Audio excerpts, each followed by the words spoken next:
کیا محرم میں کالا سوٹ پہننا جائز ہے؟ ثواب کا کام ہے جی آج کل تو پہننا، محرم ابھی شروع نہیں ہوا، اس لیے تاکہ ان کو بتائیں آپ جنہوں نے نبی الاسلام کے اوپر جھوٹ باندھا ہے، یہ کتنا بڑا جھوٹ باندھا ہے انہوں نے، کہ انہوں نے نبی الاسلام کی طرف ایسی باتیں منسوب کی ہیں کہ کالا لباس جہنمیوں کا لباس ہے، حالانکہ کالا لباس نبی الاسلام کا سب سے مرغوب، بلکہ کہنا چاہیے محبوب لباس ہے۔ آپ کا جھنڈا کالا تھا، ویسے تو آپ کو کہتے ہیں خراسان سے کالے جھنڈے آتے ہوئے دیکھو تو استقبال کرنا، اس میں خلیفۃ اللہ مہدی ہوں گے تو وہ بھی کالا سفید کروا لینا تھا نا۔ یہ حدیث نہیں مسند احمد کی بیان کرتے ہیں اور مشکات سے کرتے ہیں نا،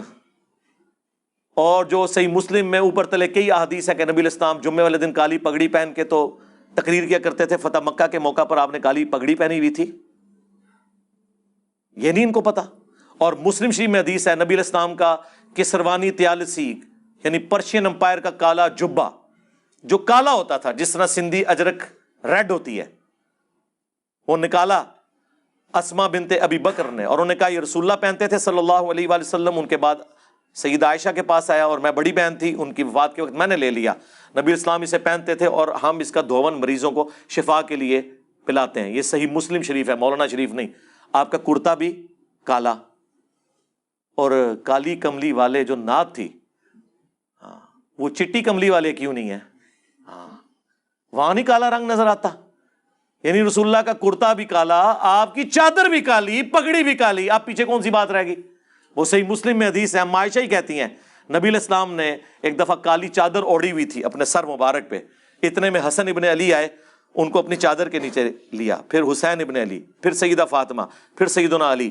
اور نبی علیہ السلام نے ان چاروں کو اپنی چادر کے نیچے لیا، اور اما عائشہ یہ منظر دیکھ لی ہیں، اور حضور نے کہا انما یرید اللہ لیذھب عنکم الرجس اہل البیت ویطہرکم تطہیرا، اے نبی کے گھر والو، اللہ تو صرف اتنا ہی چاہتا ہے کہ تم سے ہر طرح کی ناپاکی دور کر دے اور تمہیں خوب صاف ستھرا کر دے۔ اسے حدیث کسا کہا جاتا ہے، چادر والی حدیث جو مسلم شریف میں بھی ہے اور اہل تشیع کے ہاں بھی پائی جاتی ہے۔ تو کالا لباس ضرور پہنے، میں تو کہتا ہوں محرم میں پہنے، اور لوگ پہنتے ہیں اب تو، لوگ زبردستی۔ ہمارے پاس ایک بھائی ہے جو پہلے وہابی تھے، یعنی اہل حدیث، وہ وہابی مولانا کی مسجد میں لاہور میں، وہ جو گلے پھاڑنے والے دو بھائی ہیں نا، ان کے پیچھے وہ جمعہ پڑھتے تھے، تو وہ یہاں آئے، وہ کہتے ہیں میں تو اب جمعے میں پہلی صف میں محرم میں جو ہے نا کالے کپڑے پہن کے بیٹھتا ہوں۔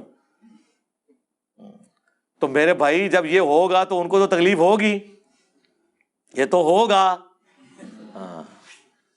کہ یار کل تک یہ ہمارے غلام تھے، ہم کوئی غلام ہیں، ہاں اب یہ ہمیں ایبسولوٹلی ناٹ کہہ رہے ہیں، ٹھیک ہے، کل تک تو یہ غلام تھے، آج یہ کالے کپڑے پہن کے ایبسولوٹلی ناٹ کا انہوں نے بیج لگایا ہوا ہے، تو یہ کیسے ہو گیا ہے؟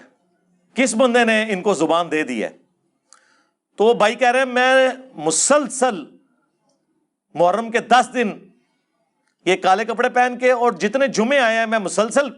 وہ پہلی صف میں جا کے نماز بھی پڑھتا ہوں ایسے کر کے کہ کوئی مجھے پوچھے تو صحیح کہ تنو کیا ہو گیا ہے۔ لیکن میں نے آپ کو بتایا کہ حسینی آج بھی دلیر ہیں،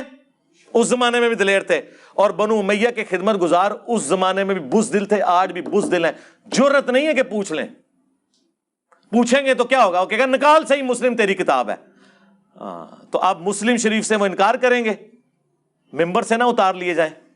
نجی محفلوں میں جو مرضی بھونکیں۔ وہ میں نے بتایا نا کہ نجی محفلوں میں جو مرضی آپ کہیں، آئندی طور پہ تو پرائم منسٹر سربراہ ہے اس ملک کا،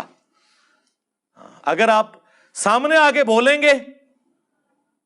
تو آپ کے خلاف پٹیشن جائے گی سپریم کورٹ میں، چاہے آپ کسی بھی بڑے سے بڑی پوسٹ کے اوپر ہیں کسی ادارے کی۔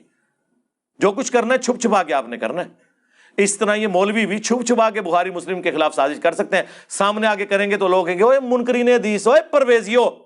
اوے رسول اللہ کے گستاخو، حدیثوں کا انکار کرتے ہو، لو ساڑھے ممبرا تم۔ سمجھ آئی آپ کو؟ اس لیے ان کی جوڈیشری کی سٹیٹمنٹ کوئی اور ہوتی ہے، پبلک سٹیٹمنٹ کوئی اور ہوتی ہے، اور خواص کے اندر سٹیٹمنٹ کچھ اور ہوتی ہے۔